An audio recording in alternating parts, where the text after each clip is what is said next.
Hay algo que nunca aparece en ningún informe. No tiene una línea en el Excel. No genera una alerta en el dashboard. Nadie lo audita. Nadie lo mide. Nadie te lo cobra de forma explícita. Y sin embargo, se acumula, con la precisión silenciosa del interés compuesto. Cada día que pasa. Cada semana que pasa. Cada mes que decides que todavía no es el momento. Se llama el coste de no decidir. Y hoy vamos a verlo con claridad. Bienvenido a Decisión Clave. Soy Borja J. Mate y llevo más de 20 años trabajando en entornos donde las decisiones tienen un coste real y medible.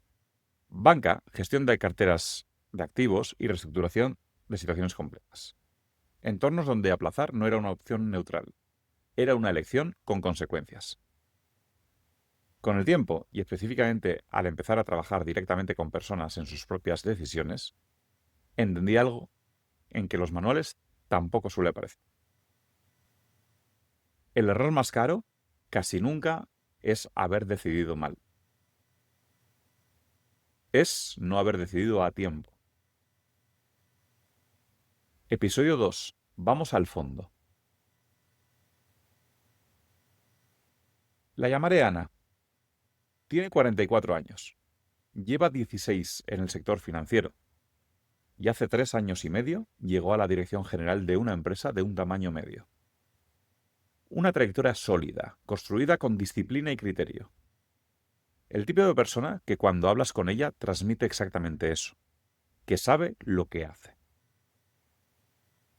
Y sin embargo, cuando la conocí, llevaba 2 años sin poder resolver algo que sabía perfectamente que tenía que resolver. No era un problema técnico, no era falta de información, no era que no supiera qué hacer. Era que algo, no del todo consciente, no del todo nombrado, le impedía mover esa ficha. Volveré a Ana, pero primero necesito darte el marco desde el que entender lo que le pasaba. En el mundo de la gestión de activos problemáticos, que es esa parte que hice durante varios años, hay un concepto en que los que trabajamos en reestructuración conocemos bien. Lo llamábamos, de forma informal, el coste del reloj. La idea es simple. Cuando tienes un activo con problemas, un inmueble deteriorado, una cartera con impagos, una estructura que ya no funciona, la tentación natural es esperar. Esperar a que el mercado mejore. Esperar a que la situación se aclare sola. Esperar a tener más información antes de tomar una decisión que tiene riesgo. Pero el activo no espera. El activo no congela la situación mientras tú decides qué hacer con él. El activo se deteriora. Cada mes que pasa sin una decisión, el valor cae. Los costes de mantenimiento suben. Las opciones disponibles se reducen. Lo que podría resolverse con una intervención quirúrgica, mañana requiere una amputación. Y pasado mañana, quizá ya no haya nada que operar. La espera no es neutral. La espera tiene un precio diario. Un precio que no aparece en ningún informe, pero que se acumula con una precisión implacable. Y lo más paradójico, lo que más me costó entender cuando era joven, es que el problema casi nunca lo causaba la decisión equivocada. Lo causaba el tiempo transcurrido sin decidir nada. Las decisiones personales funcionan exactamente igual. Cuando llevas meses o años sin resolver algo importante, el tiempo no está pasando de forma neutral. Está pasando con un coste. Un coste en energía mental, en oportunidades que se cierran, en relaciones que se resienten, en la confianza progresiva que pierdes en tu propia capacidad de moverte cuando importa. La espera no es una pausa en el camino, es el camino. Y ese camino también tiene un destino. aunque no lo hayamos elegido conscientemente. Si el coste es tan real, ¿por qué no lo vemos? La primera razón es la más obvia. No tiene factura. En el mundo financiero, el coste de la inacción aparece en los estados contables. Hay números. El valor baja, el pasivo sube. La cuenta de pérdidas y ganancias lo registra todo con una frialdad implacable. En las decisiones personales no hay estados contables. Nadie te manda una factura mensual por lo que está costando no resolver lo que tienes pendiente. No hay auditoría. No hay alerta. El coste existe, pero es invisible.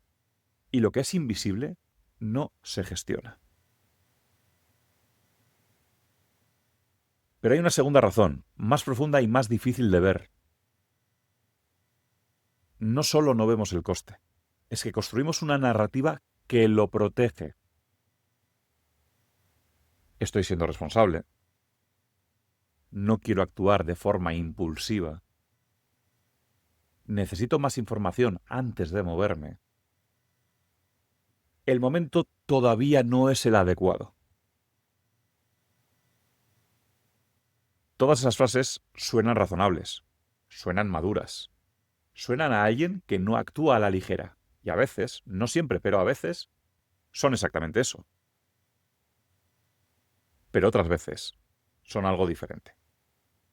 Son el lenguaje en el que la mente construye una justificación sofisticada para no enfrentar algo que da miedo enfrentar. Vuelvo a Ana.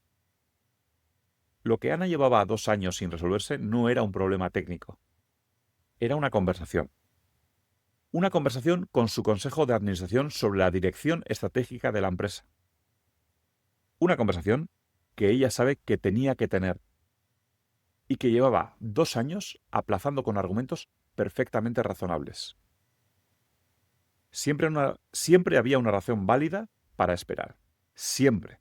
Y sin embargo, cada vez que aplazaba esa conversación, el problema que quería abordar en ella crecía un poquito más. Y las opciones para resolverlo se estrechaban un poquito más. Lo que me contó Ana cuando finalmente pudimos trabajar con esa situación no fue que no sabía cómo tener la conversación. Sabía perfectamente cómo tenerla. Lo había pensado más de 1000 veces. Lo que me contó es que cada vez que se acercaba el momento de tenerla, aparecía algo. Una urgencia, un proyecto prioritario, una razón para esperar al trimestre siguiente. Y que ella, que es una persona inteligente y con criterio, había encontrado siempre la manera de que esa razón pareciera completamente legítima. Eso es lo más sofisticado del mecanismo. No necesita mentirte. Solo necesita darte razones verdaderas para hacer lo que ya quieres hacer de todas formas. La diferencia entre reflexión genuina y evitación sofisticada no está en los argumentos, está en el patrón. Cuando siempre hay una razón válida para esperar, la razón ya no es un problema. Hay algo que me parece fundamental entender sobre las decisiones que se postergan durante mucho tiempo. Cuando no decides, también estás decidiendo.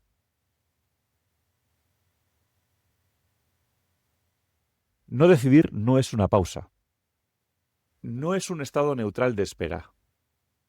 Es una elección activa de mantener las cosas exactamente como están, con todos los costes que eso implica, visibles e invisibles.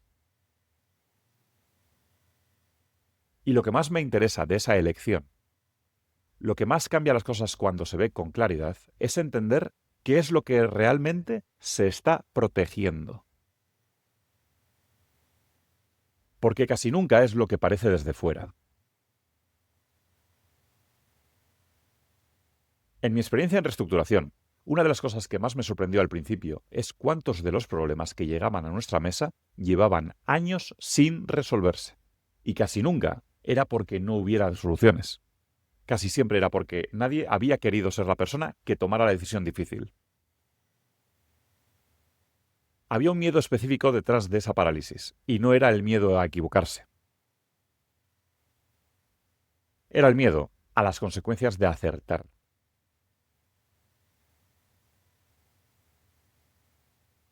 Porque acertar, en ese contexto, significaba reconocer que el problema llevaba años ahí, que había personas que habían mirado hacia otro lado, que se había pagado un coste enorme por algo que podría haberse resuelto antes, y que alguien, varios alguienes, deberían haber visto lo que no quisieron ver.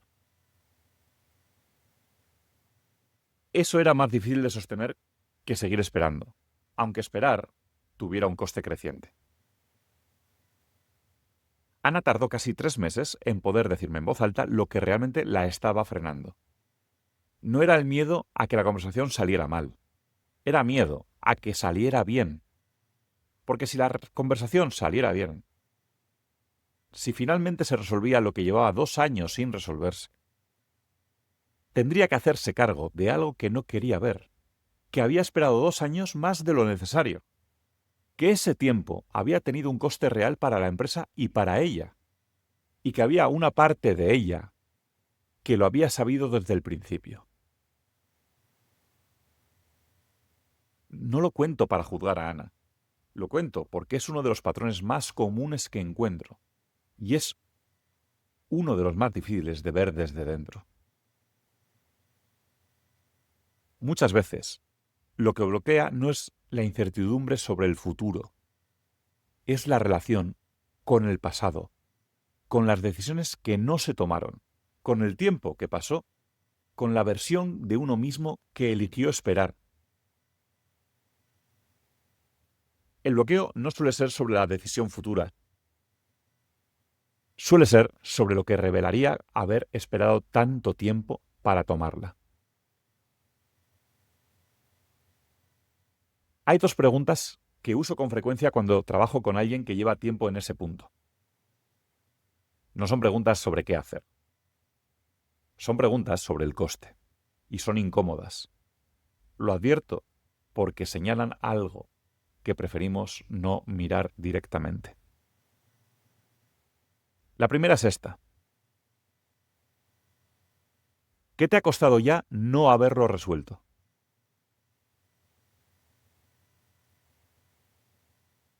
No qué te costará decidir, no qué riesgos tiene el futuro.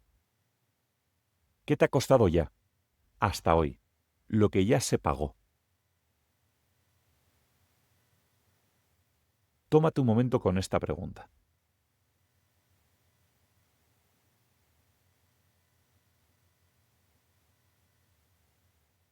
Lo que aparece en esa respuesta casi nunca es solo práctico. Hay un coste de energía en todos los ciclos mentales que ese tema te ha consumido. Hay un coste de presencia en las veces que estabas en otro sitio mientras tenías ese peso encima. Hay un coste en las personas de tu entorno que han notado algo que no estaba del todo resuelto, aunque tú no lo nombraras. Y hay un coste en la confianza que tienes en ti mismo. Porque cada vez que postergamos algo que sabemos que importa, algo en nosotros lo registra. Y eso deja huella. La segunda pregunta, que es donde está lo realmente importante. ¿Cuánto más estás dispuesto a pagar? No lo digo como presión, lo digo como información.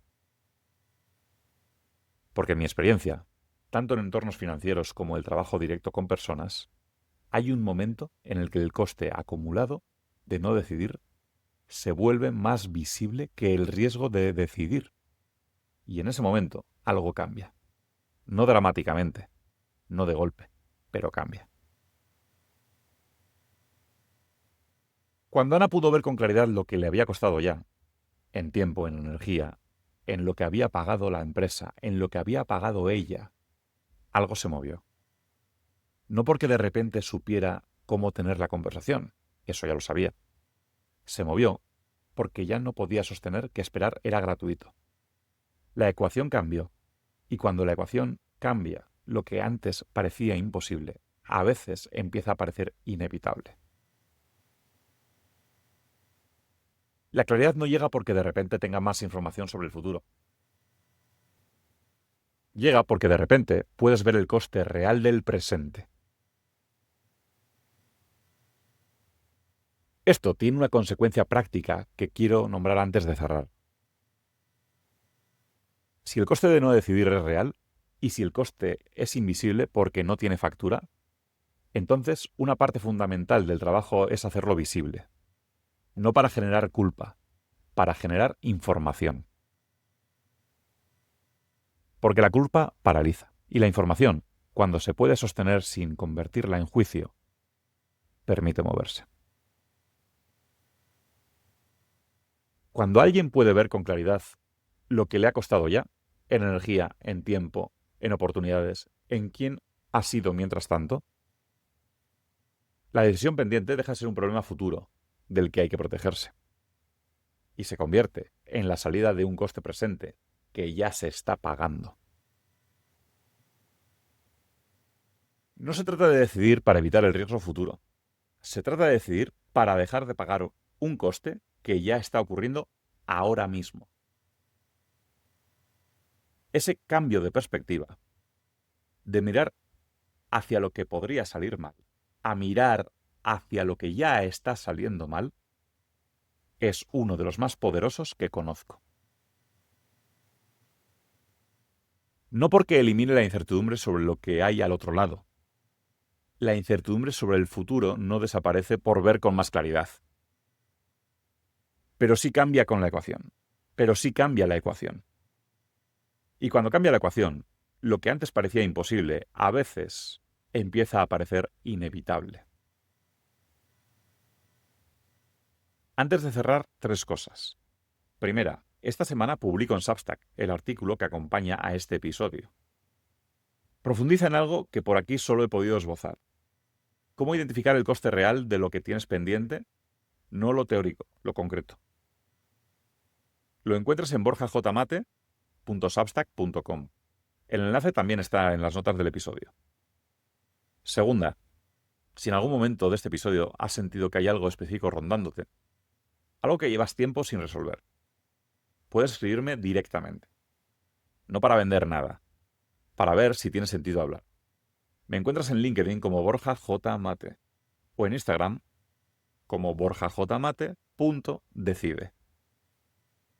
Y la tercera, si este episodio te ha resonado, compártelo con alguien de tu entorno que quizás lleva demasiado tiempo pagando un coste invisible.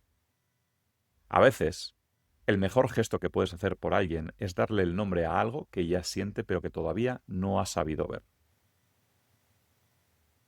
La semana que viene, episodio 3. Hablaremos de algo que está detrás de muchos de los bloqueos que hemos explorado estos 2 primeros episodios. La identidad. Porque muchas veces, lo que impide decidir no es la incertidumbre sobre el futuro, es la lealtad, no siempre consciente, a una versión de uno mismo que ya no encaja del todo con lo que se quiere construir. Gracias por escuchar Decisión Clave. Soy Borja J. Mate. Hasta la semana que viene.